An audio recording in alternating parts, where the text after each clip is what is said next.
Hey everybody, Kat here. Season 1 of Kat's Corner has wrapped. Woo! I wanted to take a couple of minutes to talk about how this whole thing came together, some lessons that I learned from this process, and where it could go from here.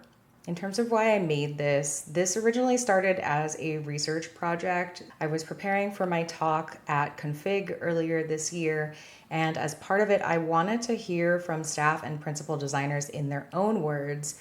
What are they doing? How are they working during this time where the entire industry is changing? How are we using AI at this point? Everybody's least favorite acronym. I wanted to have the real version, not just the LinkedIn post that I was seeing. And I also realized that a lot has changed since I originally wrote The Staff Designer, or that's what I thought. And so, as part of this, I also wanted to go back to folks that I had spoken to while I was producing that book and ask them to also just catch me up on kind of what's going on in their worlds these days and how they're feeling about the work. And what resulted from that was so much more than I thought, which is really cool. I do want to take a moment to just give a huge thank you to Meghan, Jessica, Theresa, Edwin, Jen, Sara, Tom, and Yoko, these amazing people who were comfortable joining me on the podcast. They are such wonderful people, and I'm glad that you all got to see that. So, in terms of what I learned this season, gosh, I talked to these 8 people to, again, understand how they're thinking about design work in 2026. And 5 things did keep popping up over and over. Lesson number 1 for me was that the importance of understanding that you're working within a business context is more critical than ever. You really need to know what the business needs and to think about how to act on it as a designer. This came up across so many interviews. So, for example, Meghan was talking about the shift from just thinking of design as moving pixels around on the screen to actually thinking about design as creating business outcomes and realizing that the designers who are going to thrive, especially at this point in the world, are the ones who stop conflating design with Figma. AI is making execution a lot faster as well, which means that the real value of our work, so glad about this one, is that we're moving upstream a bit to the thinking, to the strategy. And I'll talk more about that in a second. But a big part of that is understanding the world of business and acknowledging that the work that we do exists within a business. So the more that you prioritize what the business is looking for in those outcomes, it's going to be beneficial for you.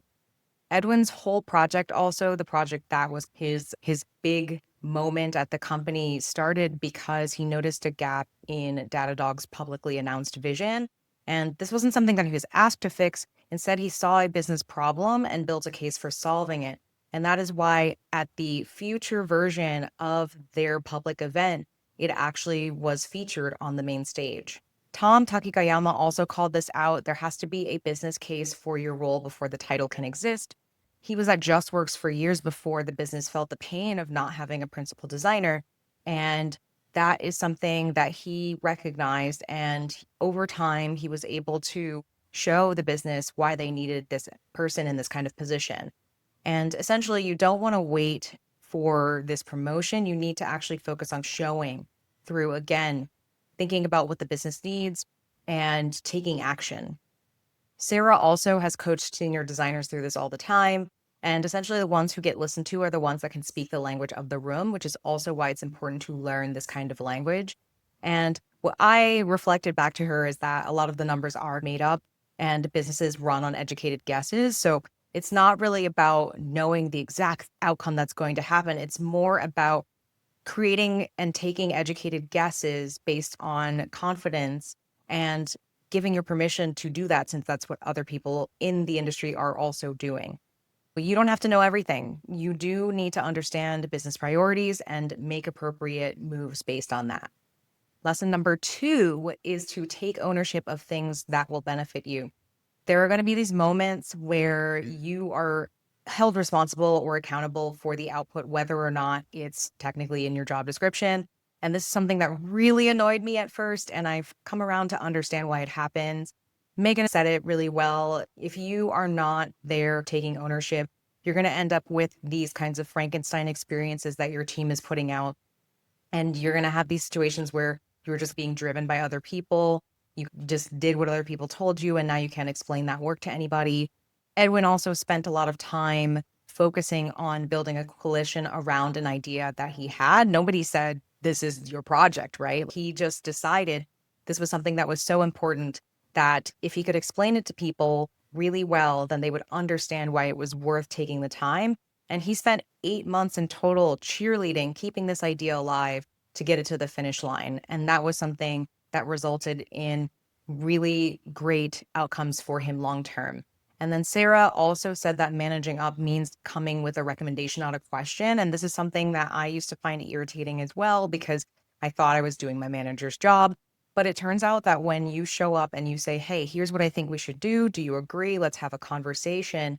You are taking ownership. You're not waiting for permission. You are actually being a leader. So if you want to go from senior to staff, you will have to take ownership of things. And the important thing to consider is, how is this going to put me closer to where I would like to be in my career? I think if you ask yourself that question instead of, is this my job? Was this in the job description? That's going to benefit you a lot more. Lesson number 3 is leading with intention. In other words, having a strategy and being a strategic thinker. Jessica pointed this out. The fundamentals never go away, right? We need to make sure that we continue to use our brains. We need to show the work that we've done. We need to make sure that we're focusing on getting alignment. We need to push the right work forward. This is something that I think is really important when we talk about AI, for example. It makes execution faster, but if you are not actually thinking about where you're going, then what is the point? You're going to move quickly toward the ground. And so we need to make sure that we are thinking critically about what we're trying to do and to consider the what and the why behind everything that we do. I also liked, and I want to shout Theresa out for this fun phrase, which is quick wins in a trench coat, which is essentially when you're like piling on these really cool additions and you're not actually thinking about where you're going long term. Nothing is laddering up to anything.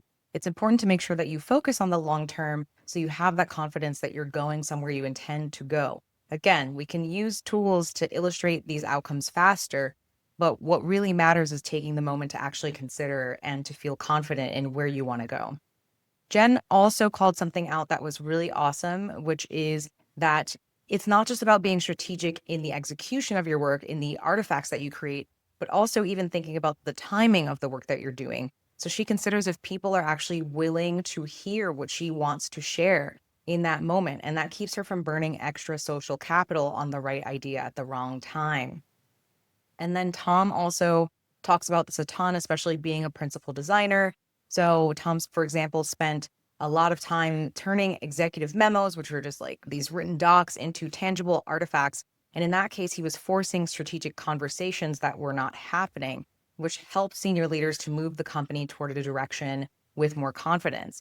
And it underscored the business case for his role. So again, if you don't know what the work is building toward, you're just shipping things, and that is not leadership. You need to actually put yourself into a leadership position by thinking about outcomes and pushing those conversations and asking those questions that help other people do the same thing. Lesson number 4, let your energy be your compass. So this one really resonates with me, and I've said this to a lot of people over the years. I just follow what feels good to me in the moment, of course, but also I am thinking a bit long term about what am I trying to do with my work. And I really like the idea of us shifting more to being intrinsically motivated and validated. This is something that Meghan talked about some as well, shifting from tying her self-worth to external validation to actually caring more about what she believes a good designer looks like and having that realization that her work got better when she stopped caring about what other people thought of her. Really, it's about your energy, what drives you. I also really like the idea of being secure in your value. And this is something that Theresa called out as well. She said that she doesn't worry about her job because she knows what her value is. And she knows that it's not knowing how to use Figma. So there's more there, right? Like it's that strategy, it's that thinking, it's that conversation that we can create and facilitate as designers. Jessica also talked about this. She said that it's important to understand what motivates you and then do what you can to put yourself into positions where you are experiencing that motivation.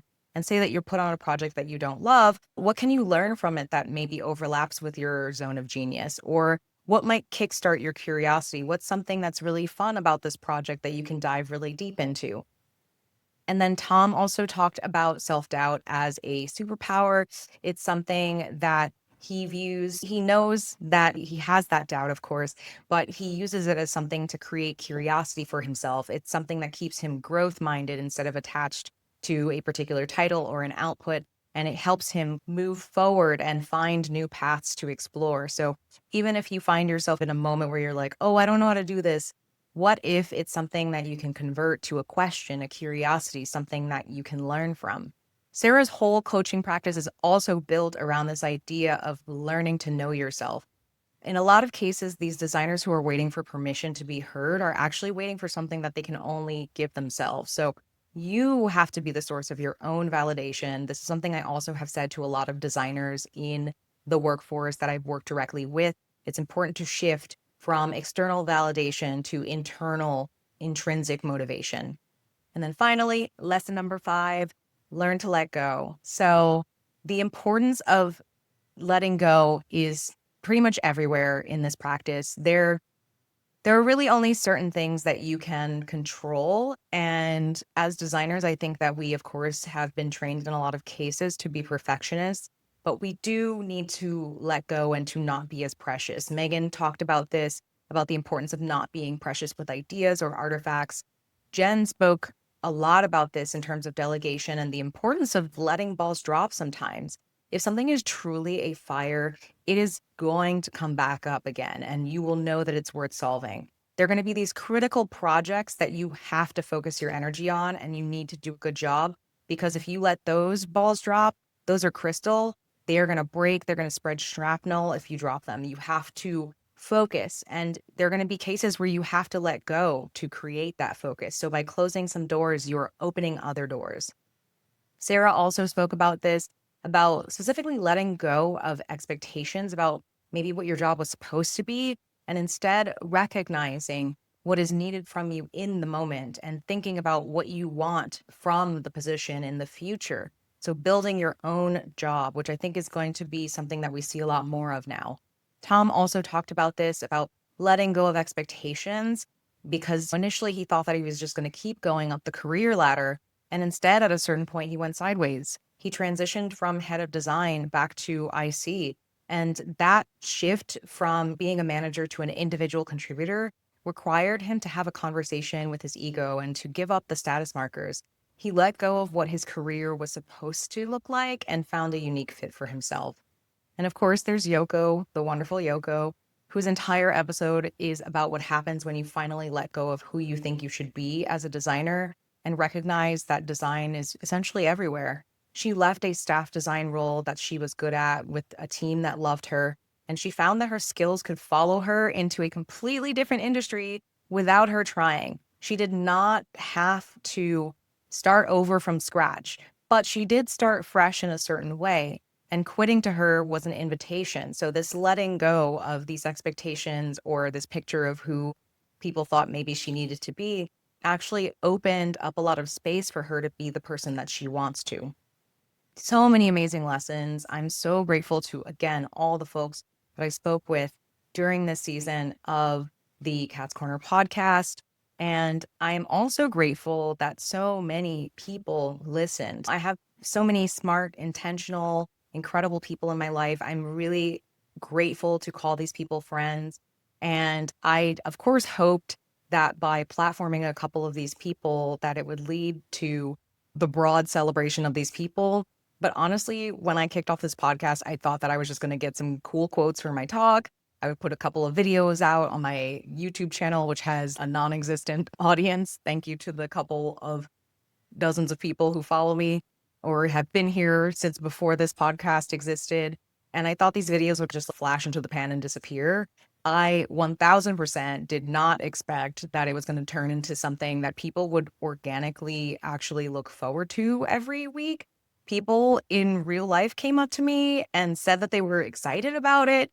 And it was something that people just shared because they thought it was cool.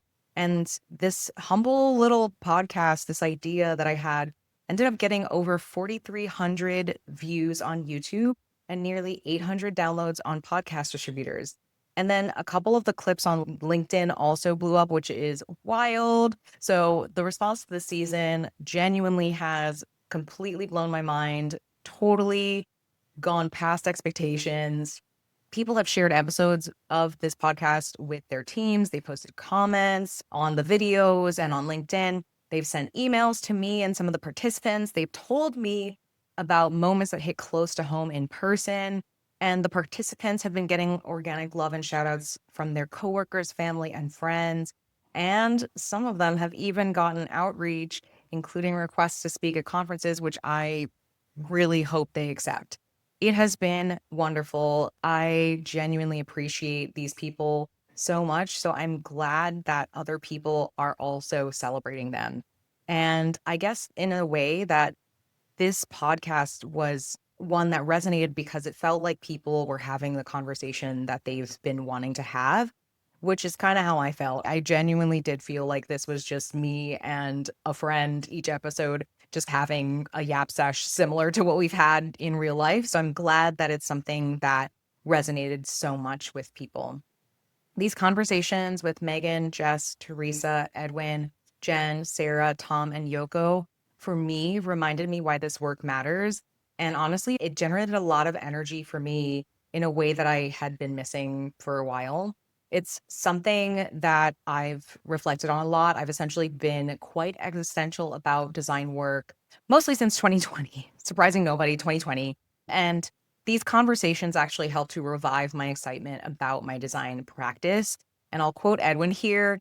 I too think that websites are really cool. I don't know. I just love making things. And I think it's really cool that we get to do this and we get to get paid for it. That's not for some people, or some people might need to make a shift similar to Yoko. But for me, it's a really cool job.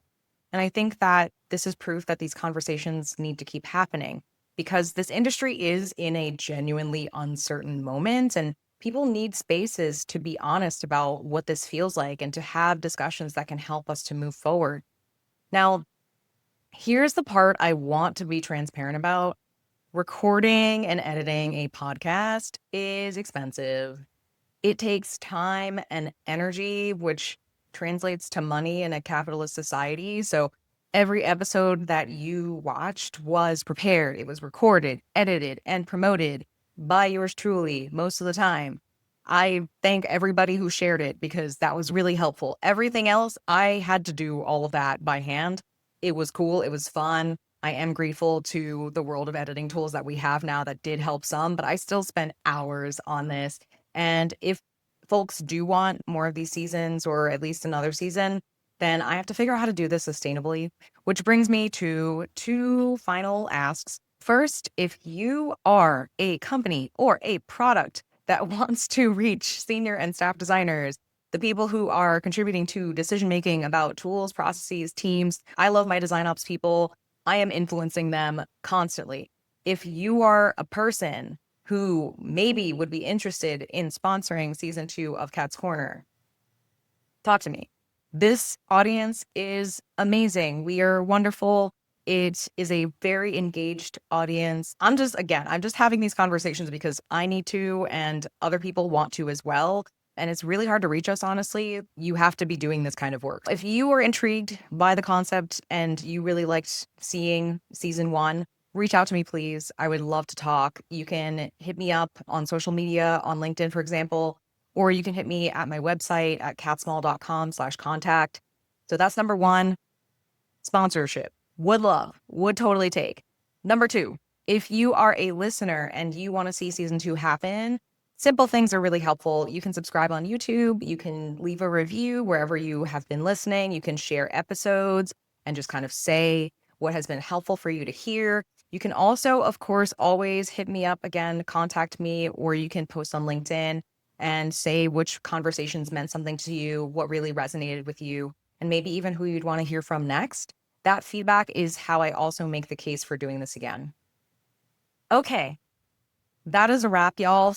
Thank you so much for watching, for listening. for sticking with me over the past 8 weeks and change. It really meant a lot to me. I really, really appreciate it. I am just overjoyed and really heartened about the future of this work that we're doing, design work.